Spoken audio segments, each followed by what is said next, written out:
Hey, how is it in there? Yeesh, that's kind of rough. How are the others treating you? Do you remember what we talked about? No, I thought we were in this together. You just gotta give me a little bit more time, okay? Hi. Okay, yeah. Oh, sorry, I'll call you later. Hi. Nadine? Who? Oh, I'm sorry, I thought you just look, like... Forget it. Okay. I'm Melody, the new segment host for Culture Shock. I'm filling in for Maureen after she left. Say, whatever happened to her? Don't worry about it. Well, who are you, Julia? I mean, person I've never met before. Who am I? I am Julia de la Fontaine, co-creator of Culture Shock, former executive producer, and now guest host. I'm gonna bring all the hard-hitting news and opinions from our international community to you, our loyal viewers. I'm just here for the free Wi-Fi. We should start charging for that. Wow, it's amazing to meet you. Damn right it's amazing. I climbed the corporate ladder of Culture Shock, past the broken rungs of a canceled co-host, and through the smoke of a burned down studio. I did it, and I did it my way, baby. Hashtag Girlboss. What an empowering story. Sucks about your studio, though. Did they ever figure out what caused it? Yeah. As a reward for my hard work, Culture Shock now has the budget it deserves. I'm changing the show for the better. Oh, cool. What are you gonna do with it? Improved safety standards, heavy award fees, pay for your writers? No. Aww. I'm using it for craft services.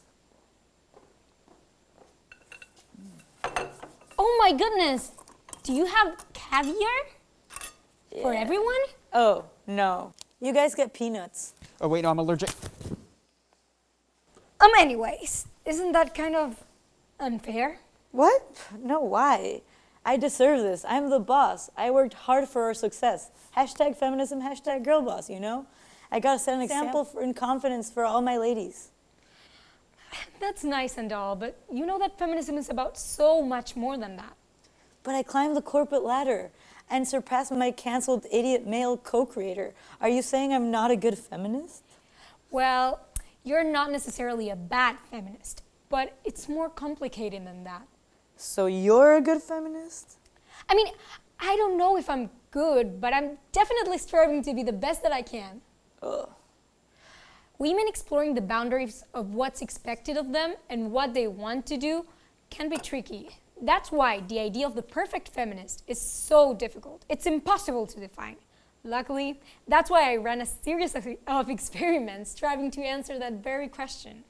Wait, you ran experiments? Yeah, you guys do that, right? No. Whatever. The point is, I spent many moons in my laboratory trying to solve the question of what the perfect feminist is. Or should I say, who the perfect feminist is. So who is? Oh, yeah, sorry. Roll tape! In the beginning, I went down the wrong path.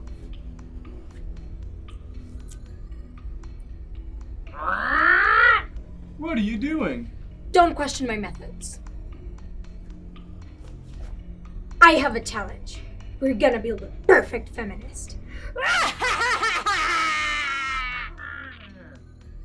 Where do we start?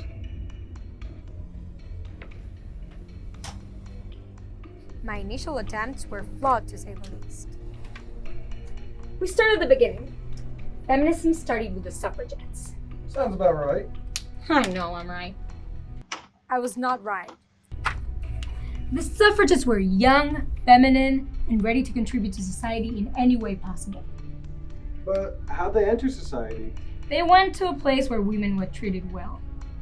The epitome of glamour and style back then. To Macy's. Hey, no free advertising. The suffragettes created a clothing line. Today it looks less like shoulder-padded pantsuits. It looks more like empowered, young, sexually liberated ladies.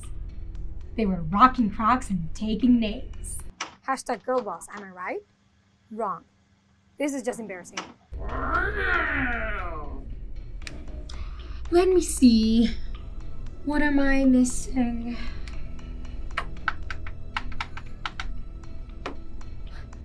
Aha! They got to be boss ladies, change makers, hustlers. What does that even mean? It means they have to be change makers. Hashtag break that glass ceiling, you know? Think of it more like Hillary Clinton born in 1999. Things like that are what make young feminists feminists.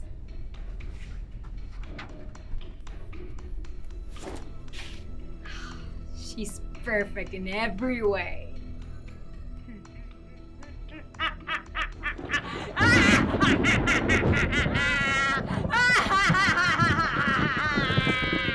Clearly, I started out with a completely wrong idea. That was pretty cool, dude. Actually, no. That was my first failed attempt. Wait, really? How? You tried to think of everything. Who doesn't like a good hashtag girlboss moment? Why do you even want to become a girl boss? Do you really think that would help with any of the issues women face in Mexico? Duh, yeah. Being a hashtag girlboss helps deal with the stuck-up guys at school. Types of guys who would host parties where they give out awards, except the awards are like bulto, aka drunkest, or sylph, sister I'd like to, or something along those lines. Guerrera was one of them, which translates directly to warrior, but it's given to the sluttiest girl who had been with the most guys. So, you know, you get the gist. I never really liked the awards, but I did enjoy the open bar. That's so messed up. But I do think you're falling into the white feminist trap. What? I'm only half white, and that happened in Mexico. No, Julia. The term arose from how white women in positions of privilege defined the standards of feminism. Standards that aren't useful for all other women who don't have the same experiences of privilege. But you don't have to be white to be a white feminist. It basically just means not taking into consideration the diversity of women's experiences. But even though that happened in Mexico, that is a privileged viewpoint, excluding the experiences of other fellow Mexicans from different classes, for whom feminism is important for their safety, rather than to abolish a popularity contest. I guess I do have the financial privilege of having security at home to not get kidnapped. And do you really think being a hashtag girl boss is going to save you from getting kidnapped? I guess that's right. Becoming the ultimate hashtag girl boss is on my survival guide list, but it's not at the top. Your survival guide list? Yeah, here.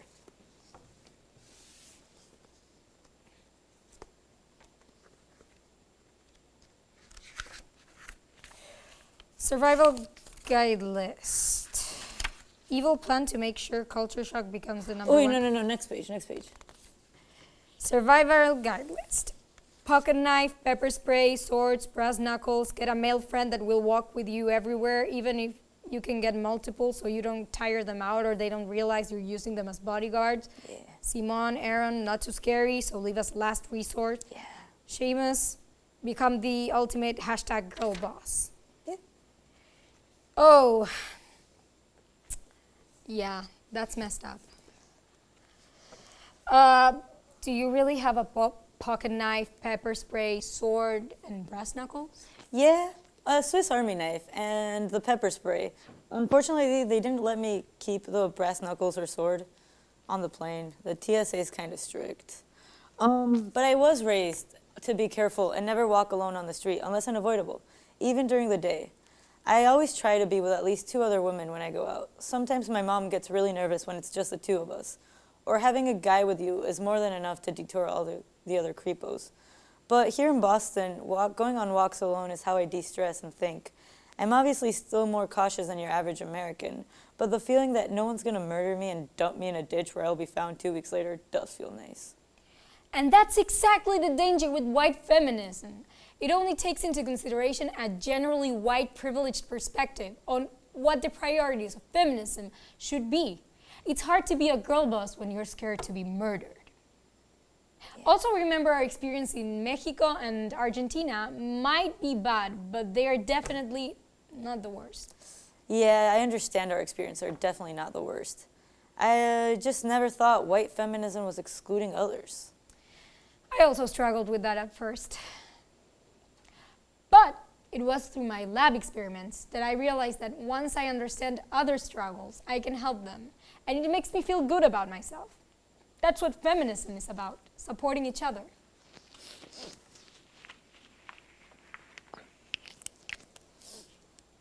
You can have my pepper spray.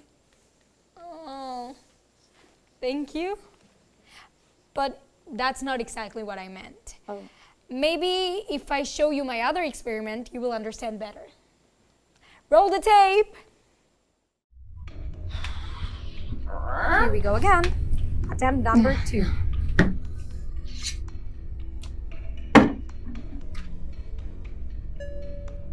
Oops, how did that get there?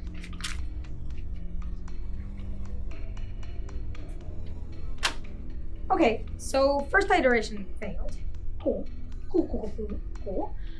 Let's give it another try.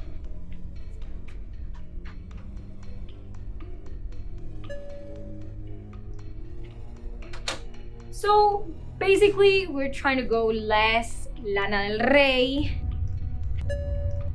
and more Beyonce. Hey, nice dance moves. Almost as good as mine. Nobody needs to see that. And Beyonce somewhat helps with diversity. But what about all the other factors? Like, what about the money? They're like here. Can you help me out? Oh, sorry. But they're here, rolling in the dollar bills, and a majority of women are down here.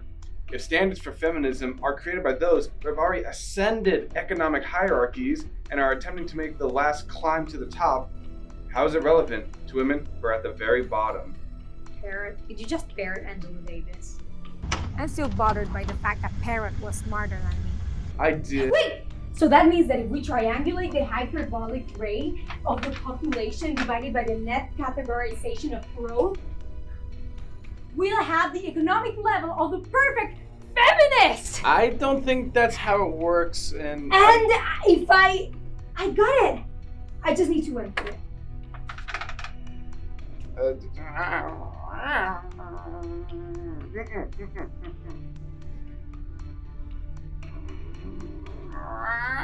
But what about nationality? And there's still the question of ethnicity and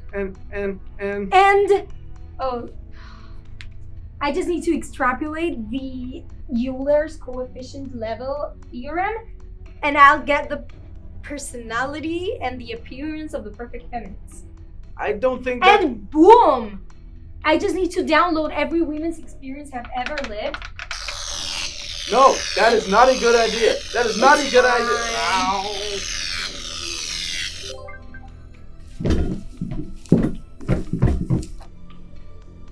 That totally won't impact her setting. Let's do it. We have the perfect feminist. This is painful to watch back. Who strives for perfection anyway? So did that work? That was perfect. Nope. What? But that seemed like such a solid plan. Well, yes, but actually, no. No?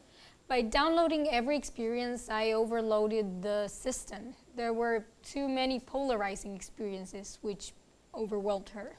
But you were just saying that being a good feminist is not forgetting all the experiences. And obviously the experiences would be different.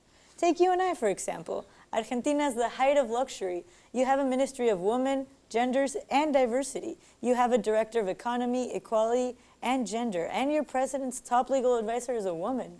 Corruption. Oh, you mean Elizabeth Gomez Alcorta, Mercedes de Alessandro, and Vilma Ibarra? Yeah, they're great, but 3 women in government don't solve the problem. We still have a staggering number of femicides, over 250 in 2020. 250? Pfft, Mexico had 950 in 2020 alone. You're missing the point. Am I?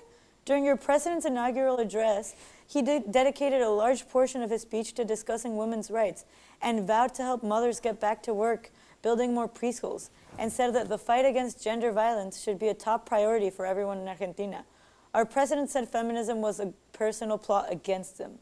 Just because our president has said that he's going to do better for women, that doesn't change the fact that in 13% of the confirmed femicide cases, the aggressor was a member of the security forces. And according to Washington Post writer Karen Nondroff, in Buenos Aires province alone, the provincial police's internal affairs division reported gender violence complaints filed against 5,965 police officers between 2013 and 2020. 80% of those officers remain in uniform. Oh, so you want to argue stats? No, that's not the point. Okay, well then what are you supposed to do? Well, for starters, I think this conversation is very helpful. It is? Yeah, in learning and recognizing each other's different backgrounds. That's how we begin to understand and grow to be better. Well, that sounds way too easy. You'd be surprised how difficult it is to learn one's own experience isn't universal. Wait, I almost got it, but I think I'm lost again. Don't worry, you'll find out. Let's watch together. I was stumped. I had gone through every permutation, and yet nothing was working. What is it? What am I missing? So, what's your next model gonna be? I don't know. Are you gonna go old school with like a RGB feel? I don't know. Or are you gonna go really old school and add in some Sojourner Truth? I said, I don't know! I had reached my limit. Oh my god, what's wrong? Everything, Parrot. The perfect feminist is nothing more than an impossible dream. A dream that I've wasted countless hours in my lab trying to achieve. And for what? Nothing. Look, I know that this is hard. Heck, I don't even know if making the perfect feminist is supposed to be easy. I'm sure you will figure it out one day. How do you know? I guess I'm not really sure. But I do know that keeping an open mind and listening to others is usually good when trying to get some perspective. That's what I try to do, at least. I'm sure you just need to talk to more people, and you'll find that perfect feminist. How couldn't I realize it sooner? For all my scientific inquiry, I couldn't realize what was in front of me the whole time. It's you! It's always been you. You're the perfect feminist. Who? Me? No, I can't be. I'm just a parrot. Yes, but look at what you've been doing. Every step of the way, you've looked at my creations with a healthy mix of curiosity and judgment. You've remained curious about what makes a good feminist, and that is good feminism. A decent human being with the capacity to learn about these strange complexities. I'm a parrot, not a human being. Whatever, the point remains. You're respectful and you want to learn more about women's issues. And that makes you the perfect feminist.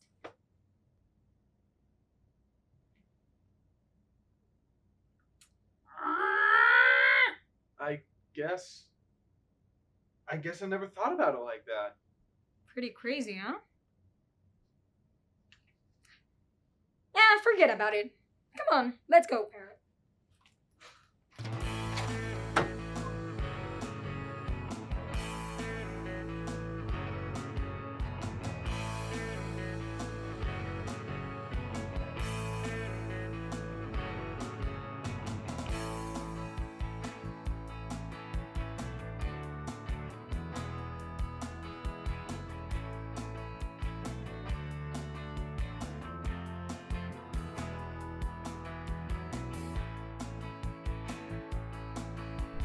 Fly, my beloved!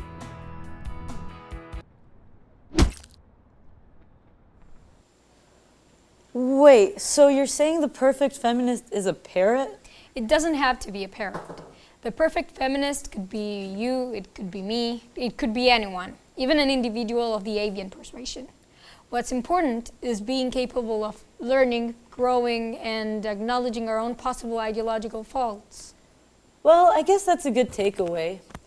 Everyone should consider their own experiences. Compare them to the experiences of... Wow! You came up with that summary pretty quickly. Well, I've been working on this show for a while now. I know how it operates. Because there can be any flaw in any of our viewpoints. Even Yours? What? Have you ever done something out of poor judgment? Oh, we can talk about this later. I'm trying to wrap up the episode. Just like how you wrapped up last episode. What are you talking about? Are you familiar with General Law Part 4, Title 1, Chapter 266, Section 1? No. Okay. Who knows the official names of laws? I do, because I'm an undercover cop, and I was sent to bring you in. What? I didn't commit any crimes. That's where you're wrong, and you know it. When this studio burned down, you were the one pulling the strings. It's done. What? No, Don't try to deny it. You'll have plenty of time to assess your perspectives and all this stuff from prison. You don't know what it's like having to run this show when your co-creator gets canceled and loses his job.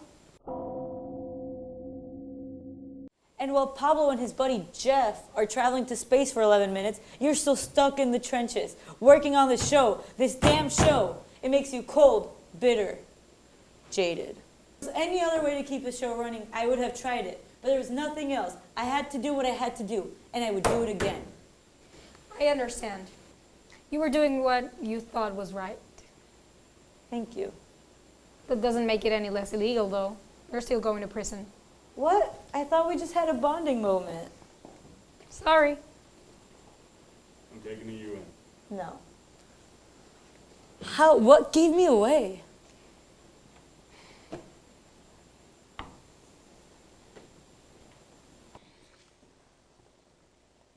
Yeah, I forgot about that. Okay. Miss Fontaine, if you put on your mask and go with me peacefully, then we should be able to get out of here very smoothly. Can you do that? No, I don't want to. You're not What? taking me away. No, yes, Get I- out of here. This You is can't my tell me what set. to do. I'm an officer of the law, okay? I straight up went to the police academy for 1 month, dropped out, and then joined again. And you So- see this? Huh? Yeah. It's a toy. soldier. Yeah, it's a toy. That is assault of, stop it, that is assault of an officer, and you're breaking them, okay? And these are very precious, okay, no, you know what, put on your mask. No. Put on your mask, and then we're gonna get out of here, okay? This mask? We're gonna go leave your crummy television show, okay? Get over here, come on. Girl. Why do you have dead bodies around here, okay? Oh, just ignore Okay, that. whatever, just, come on. Stupid. I understand this may be pretty shocking to our viewers at home. However, the good news here is that during my investigation, I realized I was wasting my time in the police force, and that my true passion is college television on channels that may or may not be a real thing. And that means I'll be your segment host this season. So keep culture shocking. Don't get culture shocked out there. Do you guys have a catchphrase or something? All right then. Guess that's a wrap.